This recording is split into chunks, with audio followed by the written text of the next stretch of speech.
The magic porridge pot. Margaret McAllister. Oxford Reading Street, All Stars. The magic porridge pot. Contents. 1. The House of Children, page 5. 2. Magic for Breakfast, page 11. 3. Summer Magic, page 17. 4. The Best Magic, page 23.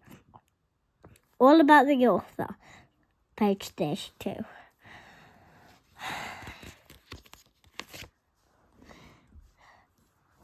Chapter 1.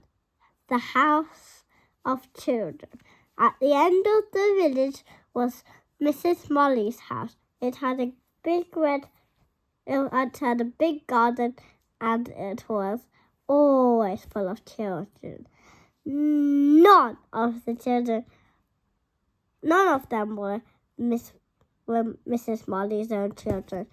They had nobody else to look after them, so Mrs. Molly did.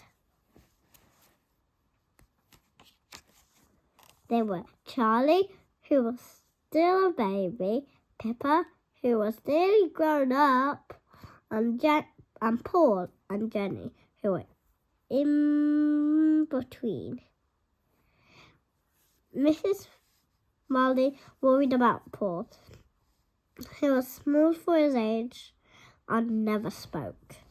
Mrs. Molly and the children grew carrots and cabbages, parsnips and potatoes, sprouts and spinach, and lots and lots and lots of lettuce. Mrs. Molly needed the vegetables to feed them all. The children must never go hungry, said Mrs. Molly, but sometimes it was hard to feed everyone. One winter day, when the frost was as white as sugar and as hard as stone, Pippa went to the village.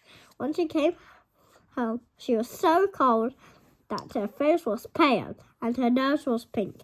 Besides, here was a very old woman carrying a bundle.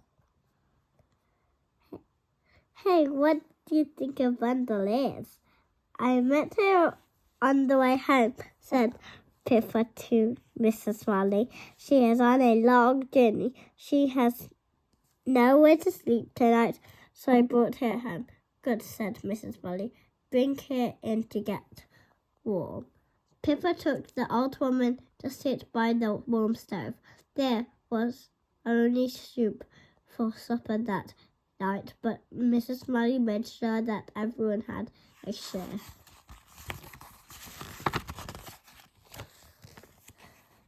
In the morning, when Mrs. Molly and the children got up, the old woman had gone.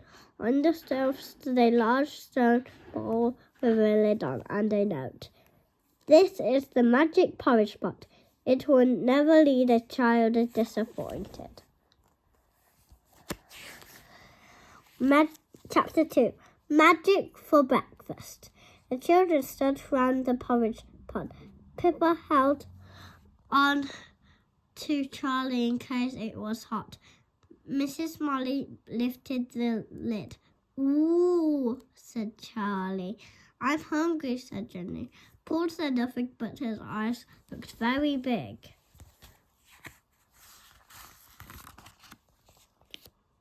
The pot was full of steamy, creamy, hot, sweet porridge. It tasted of cream and honey. It made them feel warm inside. Everybody had second helpings. Every morning in winter, the pot was full of steamy, creamy porridge. That is, except every morning except Jenny's birthday. That day, they found a cake with 6 candles in the porridge pot instead.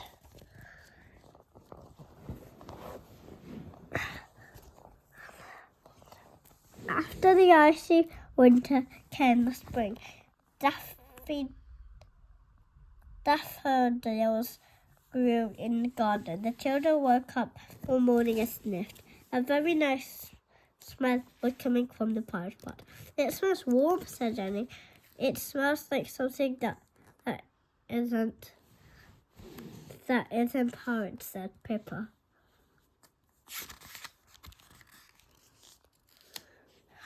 Ooh, said Charlie. Paul said nothing at all. It smells like fresh bread, said Mrs. Molly.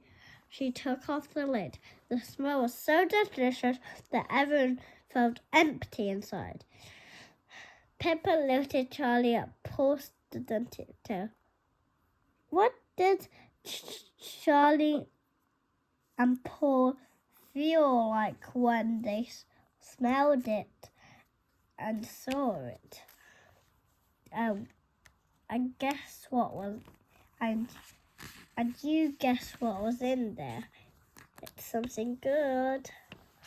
The pot was full of fresh, hot bread. There was crusty bread, soft bread, brown bread, and shiny white bread. There were curly rolls and twisty rolls. There were rolls with seeds on top. Breakfast time, said Mrs. Molly. All through the spring, the porridge pot had. All through the spring, the porridge pot made bread. It made crumpets, muffins, and tea cakes. On Sunday, it made sticky buns. Sticky. Yum, yum. Chapter 3. Summer Magic. The days grew longer and longer and warmer and warmer. One morning, when the sun rose and woke the birds, and the birds sang and woke the children, they all went with Mrs. Molly to look in the porridge pot. It's very cold, said Mrs. Molly as she took off the lid. What do you think what is? It's pink and creamy, said Jenny. It's yogurt, said Pippa. Og, said Charlie. Paul said nothing at all. Strawberry yogurt, said Mrs. Molly. Bring your bowls. Why do you think they want to bring their bowls? All summer, the porridge pot gave them thick, swirly, whirly yogurt. It might be strawberry, raspberry, or pineapple, toffee, or lemon. There was a chocolate cake on Pippa's birthday. There was a birthday cake for Charlie with sweets on top and 2 blue candles.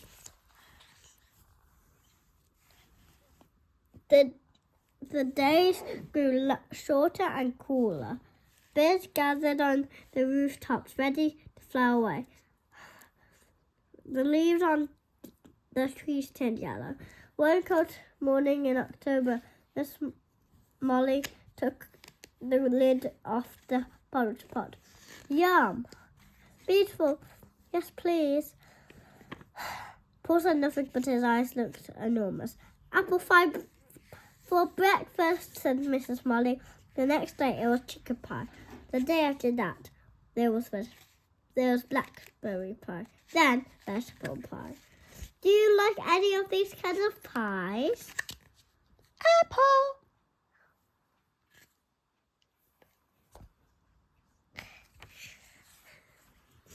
The porridge pot made a different pie every day for 2 weeks. Then it started again with apple pie. For Mrs. Molly's birthday, it made a cherry cake with nuts on the top instead of candles. It will be Paul's birthday next, said Mrs. Molly. Paul nodded, but he said nothing. Would he like this kind of cake? Chapter 4. The best magic.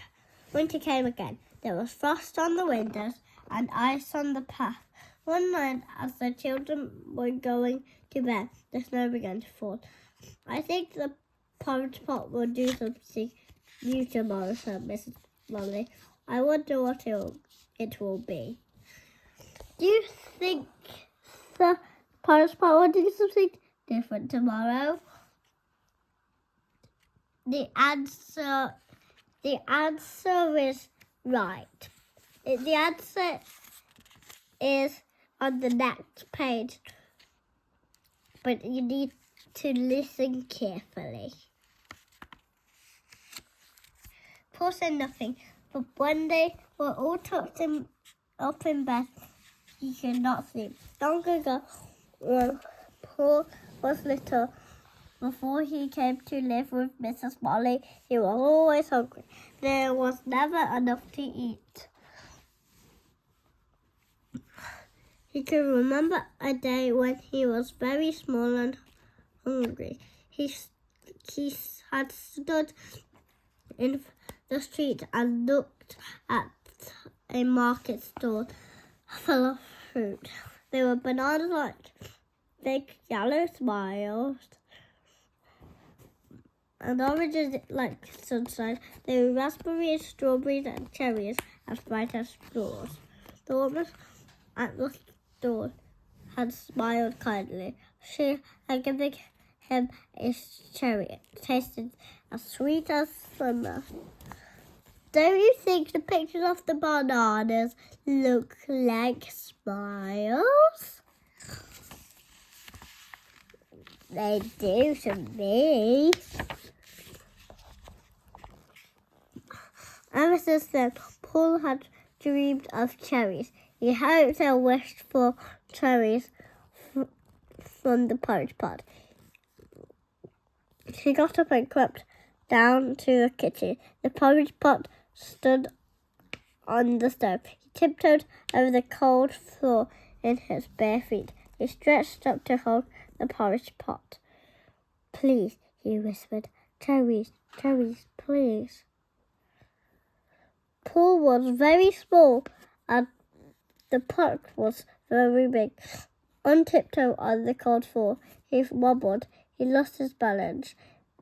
He fell, and the porridge pot tipped. It tumbled, and it smashed and crashed onto the floor. Paul shut his eyes. He opened his mouth and screamed out a long, loud cry. Curled up on the floor with the broken pieces of the pot, he cried and cried. Everyone woke up. Everyone ran downstairs. Mrs. Molly put Paul on her knee and hugged him. He wanted to say he was very sorry, but he was crying too much. Paul, said Mrs. Molly, look what happened. Paul said nothing. He was crying. Paul, said Mrs. Molly, kindly, look. Paul dried his eyes. He looked. Nobody was cross with him. Everybody smiled. On the floor there were 4 porridge pots. One was full of hot buttery potatoes in their jackets. One would not open at all. It had a label on it that said, for Christmas Day and Paul's birthday. It smelled lovely. One was full of big yellow bananas and sunny oranges. Mrs. Molly took the lid off the last one. It was full of bright red strawberries, pink raspberries, and cherries, shouted Paul.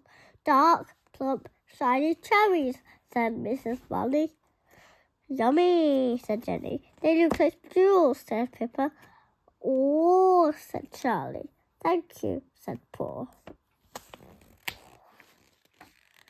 And this is the end of the book. The last bit is about the author, but that bit is more kind of like boring. So I'm not going to read it, but I'll read the rest. Oxford Reading 3, All Stars. The Magic Porridge Pot. Mrs. Molly's magic pot makes steamy, creamy porridge, hot crusty bread, and apple pie. But can it make Paul's secret wish come true? You've just found out So, hope you have a good time. See you next time.